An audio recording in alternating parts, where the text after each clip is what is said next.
ایک صحابی آئے، اللہ کے رسول میں تو ہلاک ہو گیا. سنو بڑی ہنسی آئے گی آپ کو یہ واقعہ سن کر. اے اللہ کے رسول میں تو برباد ہو گیا. آپ نے کہا کیا ہوا؟ کہ مت پوچھو. کہا رہنے دو. ایک طرف تو کہہ رہے ہو کہ میں برباد ہو گیا، میں پوچھ رہا ہوں کیا ہوا؟ کہا کیا ہوا بتاؤ نا. کہ اللہ کے رسول پوچھنے میں بھی شرم آ رہی ہے. کہ ان اللہ لا یستحی من الحق، اللہ تعالیٰ حق بات سے نہیں شرماتا ہے. بتاؤ کیا بات ہے؟ کہ اللہ کے رسول میں روزے سے تھا اور روزے کی حالت میں بیوی سے مل لیا. آپ نے کہا اوف، فرض روزہ تھا. اچھا ہم بستری کر لی. آپ نے کہا ایک غلام آزاد کرو. ہم بستری، جو روزے کی حالت میں بیوی سے ہم بستری کر لے تو اس کی تو یہی سزا ہے. وہ روزہ تو پورا کرنا ہی پڑے گا، اس کے علاوہ 60 روزے اور رکھنا پڑیں گے. پہلے ایک غلام آزاد کرو. کہ اللہ کے رسول مجھے تو خود غلامی کرتے کرتے پوری زندگی ہو گئی دوسرے کی، میں کیا غلام آزاد کر پاؤں گا؟ میرے پاس تو یہ آپشن ہی نہیں ہے. آپ نے کہا 3 آپشن ہے. پہلا آپشن غلام آزاد کرو. کہنے لگا نہیں کر پائیں گے، میرے پاس طاقت نہیں ہے. آپ نے کہا 60 روزے رکھو مسلسل پے در پہ کنٹینیو. کہنے لگا اللہ کے رسول 60 روزے 60 کہاں؟ کہ ایک روزہ میں تو یہ حالت ہے کہ بیوی سے مل لیا، صبر نہیں ہوا. آپ کہہ رہے ہیں 60 روزے رکھو، میرا کیا حال ہوگا؟ میں تو نہیں رکھ پاؤں گا، یہ بھی طاقت نہیں ہے میرے اندر. اور کمزور آدمی رمضان کے روزے تو بڑی مشکل سے رکھ پاتا ہوں، اس کے علاوہ 60 روزے اور میں کیسے رکھ پاؤں گا؟ آپ نے کہا پھر تیسرا ایک اور آپشن ہے تمہارے لیے. کا کیا؟ کہ 60 مسکینوں کو کھانا کھلاؤ. کتنے؟ کہ 60. کہ اللہ کے رسول شاید آپ کو میرے گھر کا حال نہیں معلوم. آپ نے کہا تم نے کبھی بتایا ہی نہیں تو معلوم کیا ہوگا؟ کہ اللہ کے نبی صبح اگر مجھے کھانے کو مل جائے تو شام کو بھوکا سوتا ہوں، اور شام کو مل جائے تو صبح بھوکا اٹھتا ہوں، پھر صبح نہیں ملتا. میرے گھر میں 2 ٹائم کا کھانا نہیں بنتا، میں 60 مسکینوں کو کھانا کہاں سے کھلاؤں؟ آپ نے کہا رکو، اچھا 3 آپشن تمہارے پاس، تینوں نہیں ہے. کہاں؟ دیکھیے پھر بھی راستہ نکالا. کہا کیا؟ رکو، نماز کا ٹائم ہوا، آپ نے لوگوں سے کہا اپنے بھائی کی مدد کرو، اس کو غریبوں میں کچھ دینا ہے، مسکین ہے، خود غریب آدمی ہے. اچھا اب چندہ ہوا اس کے لیے. کھجور ہی اس زمانے میں چلتا تھا، کوئی 2 کھجور لایا، کوئی 5 لایا، کوئی 10 لایا، اور ظہر سے عصر تک چندہ ہوتا رہا. پورا 10 کلو کا ایک ٹوکرا بھر گیا کھجور کا. اتنا بڑا ٹوکرا بھر گیا. آپ نے اس ٹوکرے کو اٹھا کر اس کو دیا، لے پکڑ، تمہارے بھائیوں نے تمہاری مدد کی ہے، جاؤ یہ کھجور اپنے گاؤں میں لے جاؤ، اپنے قبیلے میں سب غریبوں میں دے دینا، انہی کو بانٹ دینا، تمہارا کفارہ ادا ہو جائے گا، تمہاری غلطی مٹ جائے گی، جاؤ یہ غریبوں میں تقسیم کر دینا. کہنے لگا اللہ کے رسول کہاں اس کو بانٹوں؟ کہا اپنے گاؤں میں. کس میں بانٹوں؟ کہا غریبوں میں. کہتا اللہ کی قسم پورے گاؤں میں مجھ سے زیادہ غریب کوئی ہے ہی نہیں.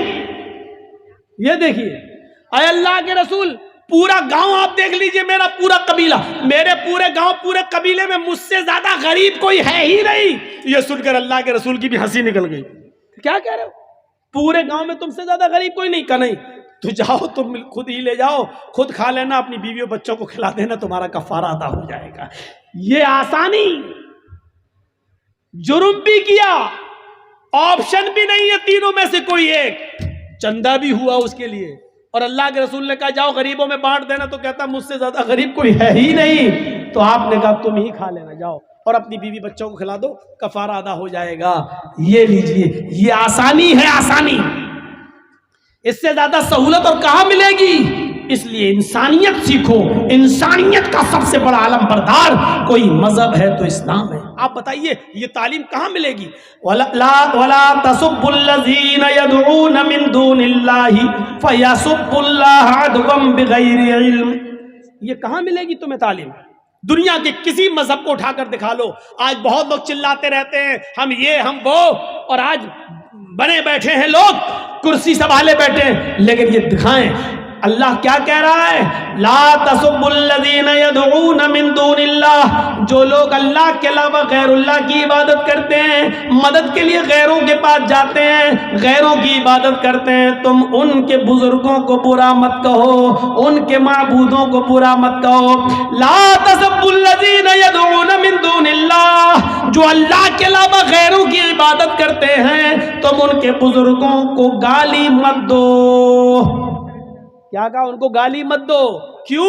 فَيَسُبُّ اللَّهَ عَدْوًا بِغَيْرِ علم، پھر وہ دشمنی میں تمہارے اللہ کو گالی دیں گے بغیر علم کے، پھر وہ جہالت کی بنیاد پر وہ تمہارے رب کو گالی دیں گے۔ مسلمانوں، یہ سب سے بڑی نصیحت کی اللہ تعالیٰ نے مسلمانوں بتایا کیا؟ اگر کوئی ہمیں الٹا کہہ رہا، غلط کہہ رہا ہے، تو اس کا یہ مطلب نہیں کہ تم بھی اس کو الٹا کہو گے۔ کوئی ہمارے، یہ بتائیے، کوئی پاگل کتا اگر ہمارے پیر میں کاٹ لے، اب آپ سمجھ جاؤ تو مزہ آ جائے، ہم پاگل کتا کس کو کہہ رہے ہیں۔ اگر اس پاگل کتے کو آپ سمجھ جاؤ تو میری پوری تقریر کامیاب ہے، اور یہ نہیں سمجھ پائے تو پھر بیکار ہے۔ ہم پاگل کتے کا نام اس لیے نہیں لے رہے ہیں کیونکہ ان چینل والوں نے مجھے مجبور کر دیا ہے، سچ بولنے پر اور کڑوی بات بولنے پر مجھے مجبور کر دیا ہے، نہیں بولتا ہوں میں۔ اب یہ آپ کو اشاروں میں سمجھنا ہے، ان چینل والوں نے اپنا چینل چمکانے کے لیے مجھے وہ جملے نہ بولنے کے لیے مجھے مجبور کر دیا ہے۔ اب ہم نہیں بولیں گے، کسی بھی جلسے میں نہیں بولیں گے۔ اس پاگل کتے کو اگر آپ سمجھ جائیں تو مزہ آ جائے، پوری تقریر آپ سمجھ جائیں گے۔ وہ پاگل کتا کون ہے؟ اگر کوئی پاگل کتا ہمیں کاٹ لے تو اس کا جواب یہ نہیں ہے کہ ہم بھی اس پاگل کتے کو کاٹیں۔ کیا کوئی عقل مند اس پاگل کتے کو کاٹے گا؟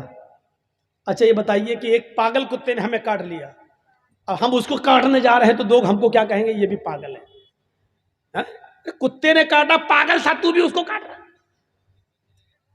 کوئی اگر ہمارے نبی کو گالی دے رہا ہے، ہمارے نبی کی شان میں الٹا سیدھا بول رہا ہے، وہ پاگل ہے، اس کا دماغ بھرشٹ ہو چکا ہے۔ اب ہم اس پاگل کتے کو کاٹنے جائیں، یہ کہاں کی انسانیت ہے؟ میرے بھائیوں، کتنی مشہور مثال ہے، کتے بھونکتے رہتے ہیں اور ہاتھی چلتا رہتا ہے۔ آپ نے دیکھا ہے کبھی بھی ہاتھی نے پیچھے مڑ کر کتے کو نہیں دیکھا ہے؟ کتے بھونک رہے ہیں، ہاتھی چل رہا ہے، کیوں؟ وہ جانتا ہے اگر مڑ کر، اگر ہم نے دیکھا پیچھے مڑ کر اور ان کو گھرایا تو ہمارا وقت برباد ہوگا، ہم جہاں جانا چاہتے اس منزل سے ہم رک جائیں گے۔ وہ کتے ہیں، بھونک رہے ہیں، بھونک بھونک کے خود ہی تھک جائے گا، ہم کیوں اپنا وقت برباد کریں؟ مسلمانوں، میں نے بہت کچھ کہہ دیا ہے۔ ہمارے نبی کو گالی دی جا رہی ہے، ہمارے نبی کی شان میں گستاخی بھی ہو رہی ہے، کارٹون تک چھاپے جاتے ہیں، اشتعال، ہمیں مشتعل کرنے کے لیے نعرے بھی لگائے جاتے ہیں، لیکن اگر ہم ان سب کو پاگل کتا سمجھ کر چھوڑ دیں اور ان کو جو کر رہے ہم جواب میں ویسا نہ کریں جیسا یہ کر رہے ہیں، یہی عقل مندی ہے۔ ہمیں مشتعل ہونے کی ضرورت نہیں ہے، ہمیں جوش میں آنے کی ضرورت نہیں ہے، ہمیں ہوش کے ناخن لینے کی ضرورت ہے، کیونکہ ان کا کچھ نہیں ہوگا۔ آپ دیکھ لیجئے، سپریم کورٹ نے آدیش دیا ہے موب لنچنگ پر قانون بنے، لیکن موب لنچنگ پر قانون نہیں بنتا ہے، قانون بنتا ہے ٹرپل طلاق پر، قانون بنتا ہے 370 ہٹانے پر کشمیر سے، قانون بنتا ہے CAA NRC پر۔ میرے بھائیوں، جس پر سپریم کورٹ نے آدیش نہیں دیا اس پر قانون بن رہا ہے، اور جس کو سپریم کورٹ کہہ رہی ہے کہ موب لنچنگ پر قانون بناؤ، سخت سے سخت سزا متعین کرو، تو اس پر قانون نہیں بنتا۔ آپ دو چار ویسے ہی نعرے لگا کر کیا کر لیں گے؟ اس حمام میں جب سب ننگے ہیں تو آپ کیا کر لیں گے؟ میرے بھائیوں، اس لیے عقل اور شعور سے کام لینے کی ضرورت ہے، اپنے آپ کو ہوش میں لانے کی ضرورت ہے، پاگل کتوں کو سمجھنے کی ضرورت ہے، اور عقل مندی یہ نہیں ہے کہ پاگل کتا کوئی ہمارے پیر میں کاٹ لے تو ہم بھی اس کو کاٹنے جائیں۔ یہی قرآن نے کہا ہے، لا تسبوا الذین یدعون من دون اللہ، تم ان کو گالی مت دو جو اللہ کی عبادت نہیں کرتے، غیر اللہ کی عبادت کرتے ہیں، تم ان کو گالی مت دو۔ اگر تم ان کو گالی دو گے تو کیا ہوگا؟ فَيَسُبُّ اللَّهَ عَدْوًا بِغَيْرِ علم، تو وہ بھی تمہارے اللہ کو گالی دیں گے، وہ بھی تم ان کے جھوٹے خدا کو گالی دو گے، وہ تمہارے اصلی خدا کو گالی دیں گے، تم ان کے جھوٹے معبودوں کو برا کہو گے، جواب میں وہ تمہارے اصلی رب کو برا کہیں گے۔ اس لیے اصلی رب کو گالیوں سے بچانے کے لیے ان کے جھوٹے خداؤں کو گالی مت دو۔ میرے بھائیوں، کون نہیں جانتا خولہ بنت ثعلبہ کون سی عورت تھی؟ خولہ بنت ثعلبہ وہ بوڑھی عورت تھی کہ جن کی آخری عمر میں بڑھاپے میں ان کے شوہر اوس ابن صامت نے ان سے زہار کر لیا تھا۔ آپ نہیں سمجھ پائیں گے زہار کس کو کہتے ہیں، میں آپ کو تھوڑی سی اسپیڈ کم کر کے بتاتا ہوں۔ ان کے پتی نے، اوس ابن صامت نے اپنی پتنی خولہ بنت ثعلبہ سے کہہ دیا تھا انت علیہ کا زہر امی، آج کے بعد تو مجھ پر میری ماں کی طرح حرام ہو گئی، یعنی جیسے میری ماں مجھ پر حرام ہے، آج کے بعد تو بھی مجھ پر حرام ہے، میں تجھے ہاتھ نہیں لگاؤں گا۔ کوئی پتنی سے اگر یہ جملہ کہہ دے تو اس کے لیے آج تو سزا ہے، لیکن جب اوس ابن صامت نے کہا تھا اس وقت سزا متعین نہیں ہوئی تھی۔ اس وقت اصول یہ تھا کہ اگر کسی نے اپنی بیوی کو اپنی ماں کی طرح کہہ دیا تو ماں ہی کی طرح اس کو ماننا پڑتا تھا، اب اس سے مل نہیں سکتا تھا۔ جیسے ماں کی خدمت کرتے تھے ویسی اس کی خدمت کرنا پڑے گی، اس کے پیر دباؤ، ماں کہہ دیا تو وہ ماں کی طرح اس کی سیوا کرو، یہ قانون تھا پہلے۔ تو خولہ بنت ثعلبہ نے کہا اوس ابن صامت سے یہ تم نے کیا کیا، مجھے ماں کی طرح حرام کر لیا، اب میرے بچوں کا کیا ہوگا؟ رونے لگی، لیکن بندوق سے گولی جب نکل جائے تو پچھتانے سے کیا فائدہ؟ اب تیر سے کمان نکل چکا ہے، کمان سے تیر نکل چکا ہے، اب پچھتانے سے کیا فائدہ؟ لیکن اوس ابن صامت نے کہا جاؤ اے خولہ اللہ کے رسول کے پاس جاؤ، شاید تمہارے لیے کوئی راستہ نکل جائے۔ خولہ اللہ کے نبی کے گھر میں آتی ہیں، سنیے ذرا غور سے سنیے، خولہ اللہ کے رسول کے دروازے کو دستک دیتی ہیں، مسجد نبوی سے لگا ہوا حجرہ اللہ کے نبی کا، اللہ کے نبی نے دروازہ کھولا، سامنے خولہ کھڑی ہے، اندر آؤ، اندر لے گئے، کیا ہوا پوری بات بتائی، اے اللہ کے نبی ہمارے لیے راستہ نکالیے، میرے شوہر نے مجھے اپنے اوپر اپنی ماں کی طرح حرام کر لیا۔ اللہ کے نبی نے کہا اے خولہ جاؤ تم یہاں سے، میرا دماغ کیوں خراب کر رہی ہو، تمہارے لیے میرے پاس کوئی راستہ نہیں ہے، اے خولہ جاؤ، اب تو تم ان کے لیے ان کی ماں کی طرح ہو چکی ہو، اب تو ہمارے پاس بھی کوئی راستہ نہیں ہے۔ وہ ضد کرنے لگی، طلاق نہیں دیے میں کیسے ان کو چھوڑوں، صرف ماں ہی تو کہہ دیے تو کوئی راستہ تو نکالیے۔ اللہ کے نبی نے فرمایا کہ میرے پاس تمہارے لیے کوئی راستہ نہیں ہے۔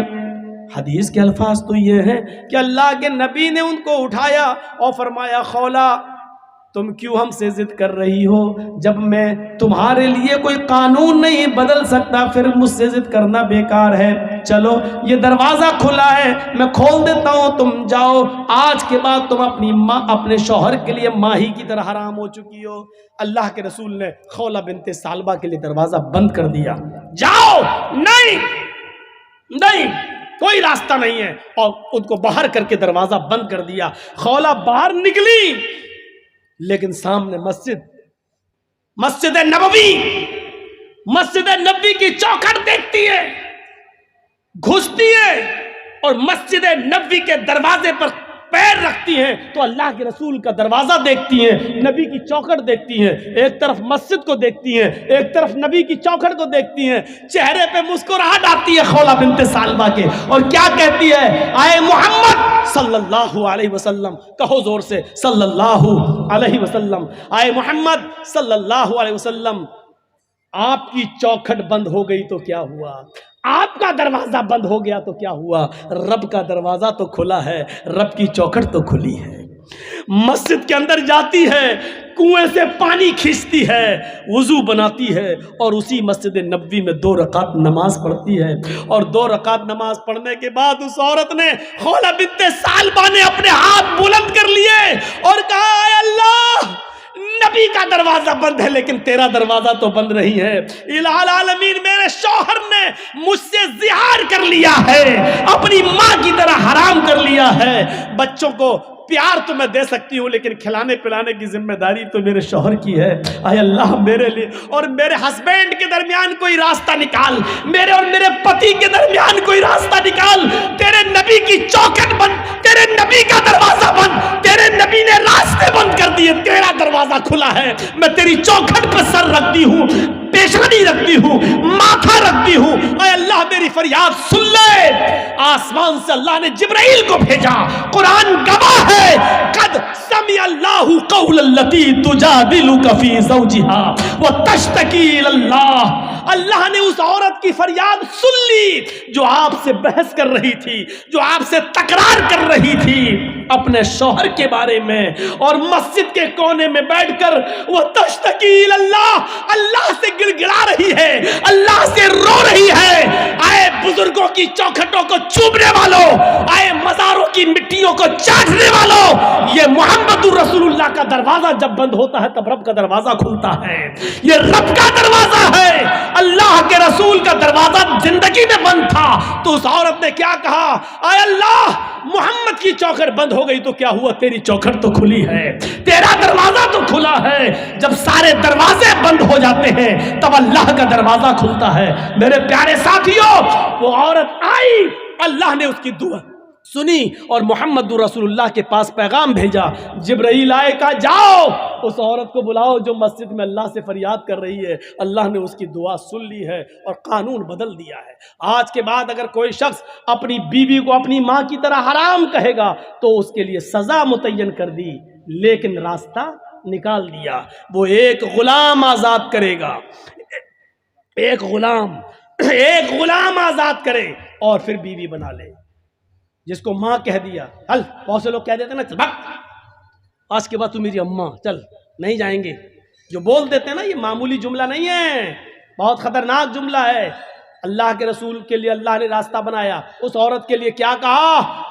ایک غلام آزاد کرے اور بیوی بنا لے، اور غلام آزاد کرنے کی طاقت نہ ہو تو 60 روزے رکھے مسلسل، پے در پے، کنٹینیو، بیچ میں ایک بھی چھوٹنا نہیں چاہیے۔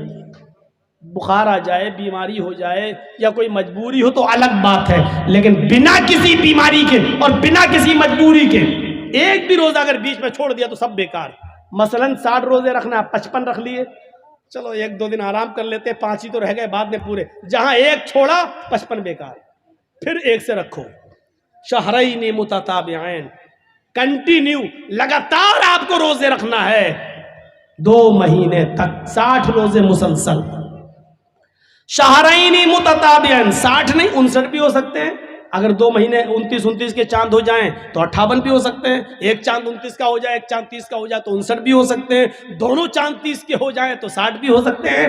تو شہرین متتابعین، 2 مہینے کنٹینیو مسلسل روزے رکھے گا وہ، اور یہ بھی طاقت نہ ہو تو تیسرا راستہ 60 مسکینوں کو کھانا کھلاؤ۔ چاہو تو ایک ہی دن بلا کر 60 کو کھلا دو، آج 60 کو کھلا دو گے تو آج ہی وہ تمہاری بیوی بن جائے گی۔ ایک ایک کر کے 60 دن کھلاؤ گے تو 60، جب تک 60 پورے کھا نہیں لیں گے تب تک وہ تمہاری بیوی نہیں بنے گی۔ یہ تمہاری سہولت کے اوپر ہے، چاہو تو ایک ایک کر کے 60 دن کھلاؤ، یا 60 فقیروں کو ایک دن بلا کے کھانا کھلاؤ، یا 10 کر کے 6 دن کھلا لو، یہ آپ کی سہولت کے اوپر۔ جب تک 60 مسکین پورے کھانا کھا نہیں لیں گے آپ اپنی بیوی سے بیوی کی طرح مل نہیں سکتے ہیں، وہ تمہاری بیوی بن جائے گی۔ یہ سزا متعین کر دی لیکن راستہ نکال دیا، پہلے تو راستہ نہیں تھا۔ تو خولہ بنت ثعلبہ کی دعا کو اللہ نے سن لیا۔ یہ آخری وقت میں خولہ بنت ثعلبہ کی کمر جھک گئی، کمر لاٹھی لے کے چل رہی تھی، اور ایک دن حضرت عمر گھوڑے پر بیٹھ کر جا رہے تھے، خولہ بنت ثعلبہ ایک پل پر لاٹھی ٹیک کر کھڑی تھی اور وہیں سے اشارہ کر رہی تھی، عمر رک گئے، ادھر آؤ۔ حضرت عمر خولہ بنت ثعلبہ کی آواز سن کر گھوڑے سے اتر گئے اور چلے گئے، نیچے جھک، اور کچھ بات کہنے لگی ان کے کان میں۔ عمر فاروق کے ساتھ جو لوگ تھے ان کو بڑا غصہ آیا، ایک معمولی سی بڑھیا عمر فاروق کو دھمکی دیتی ہے، ان کا گھوڑا روکتی ہے، ان کو گھوڑے سے نیچے اتارتی ہے اور کہتی ہے کان ادھر کر، کان میں کچھ بولتی ہے۔ فرمایا امیر المومنین، ایک معمولی عورت آپ کو گھوڑے سے اتارتی ہے اور آپ اتر جاتے ہیں، ایک معمولی عورت آپ کو اشارہ کر کے بلاتی ہے اور آپ چلے جاتے ہیں، ایک معمولی بڑھیا آپ کو کہتی کان نیچے کر اور وہ آپ کے کان میں کچھ بولتی ہے، آپ سن لیتے ہیں؟ کیا بات ہے، اتنا کیسے؟ فرمایا حضرت عمر نے، اے میرے ساتھیوں، یہ معمولی عورت نہیں ہے، خولہ بنت ثعلبہ معمولی نہیں ہے۔ جب محمد کے دروازے بند ہو چکے تھے تب اس کے دروازے کو اللہ نے کھولا تھا۔ میری کیا مجال جو اس کی نہیں سنوں۔ ساتوں آسمان کے اوپر عرش پر بیٹھا ہوا وہ اللہ جب اس عورت کی فریاد سننے کے لیے تیار ہے تو عمر کے اندر یہ مجال نہیں کہ وہ گھوڑا چھوڑ کر آئے اور اس کی بات نہ سنے. میرے اندر اتنی ہمت نہیں ہے. میرے پیارے ساتھیوں، یہ تھے حکمراں جو ایک معمولی بوڑھی عورت کی بات کو سننے کے لیے چلے جاتے تھے. اور دلیل کیا دیتے تھے؟ اس عورت کی بات کو جب اللہ نے ساتویں آسمان کے اوپر سنا تو عمر کی مجال کیا ہے جو زمین پر رہ کر اس کی بات کو نہ سنے. نہیں، میرے اندر اتنی جرت نہیں ہے، میرے اندر اتنی بہادری نہیں ہے، میرے اندر اتنی. تو اسلام سہولت کا نام ہے، اسلام آسانی کا نام ہے. آپ دوسروں کے لیے آسانی پیدا کریے، لڑکی والوں کے لیے مجبوریاں پیدا مت کیجیے.